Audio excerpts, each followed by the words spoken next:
So I have a little breaking news for everybody here, and it's not good news. Let's take a look at the old Twitter feed. Edward Snowden said this. House votes 256 to 164 to expand Trump's warrantless surveillance powers for the next 6 years. The vote to reform warrantless searches of Americans' phone calls and emails failed, needing the support of 26 more. Dems could have swung it, but 55 of them voted with the Trump camp. There's your resistance. See, just so everybody understands, and I think you guys get this, but some people don't get it. When we are hard on the Dems, and when I say we, I mean people like myself and Jimmy Dore and others. When we're hard on the Democrats, we're hard on them because we want them to resist the right way. So you can go out there and until you're blue in the face talk about how Trump is unfit for office and he's unhinged and he's a maniac and oh my God, he's a Manchurian candidate and he's Putin's puppet and all these things. Guess what? At the end of the day, nothing hinges on those arguments. That's just you making noise about how Trump is bad. That's just you blowing off steam about how you're against the Trump administration.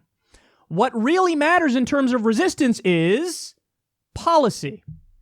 I don't care about your words. I don't care about your rhetoric. I don't care about how you're posturing. That all means nothing. I care about your fucking votes. And the way to actually resist the administration is to resist the policies of the administration. So when you talk about warrantless spying, which is something that started back all the way under George W. Bush, continued under Barack Obama, and now going to continue under Donald Trump, that's something where you can actually resist. Where you can say, you know, I don't think that a giant federal government should have the authority to do warrantless spying on people. They don't have to get a warrant, so they don't have to have a reason. They could just say, hey, we're just going to collect all of your metadata, all of your information in some fucking shady facility, multi-billion-dollar facility out in the middle of Utah.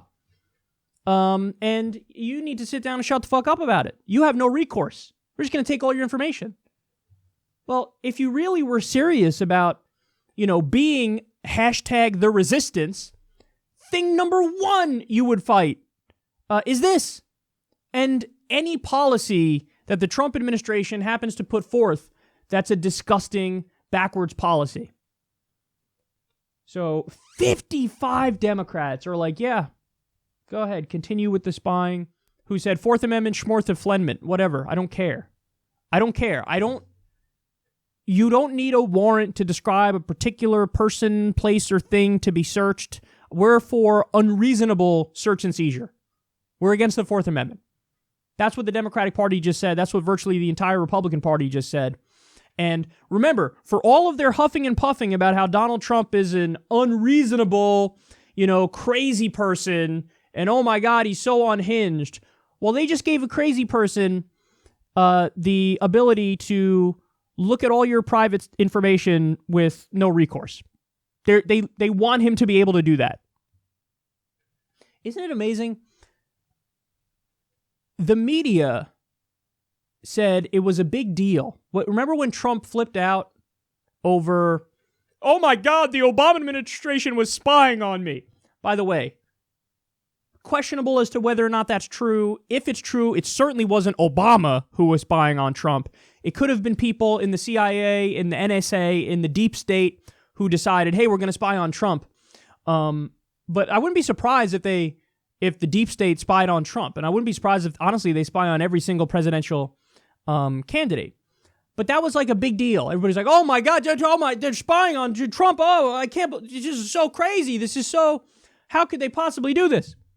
So that's a big story. Now you wait and see how many in the mainstream media are going to make it a big story when now the Republicans and the Democrats said everybody can be spied on. Everybody. No warrant. Everybody can be spied on.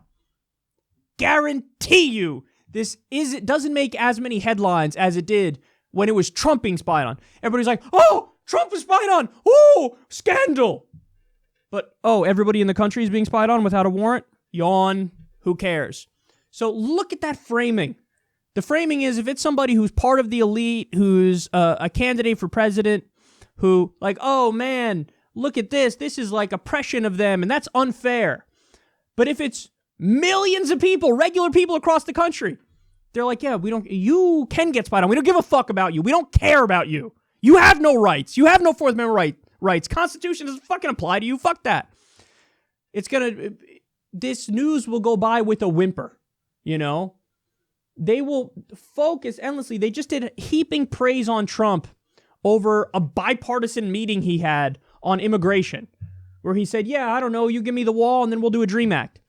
The media was like, oh, how fucking great. He's so smart and such a great negotiator. And this is the president people expected him to be.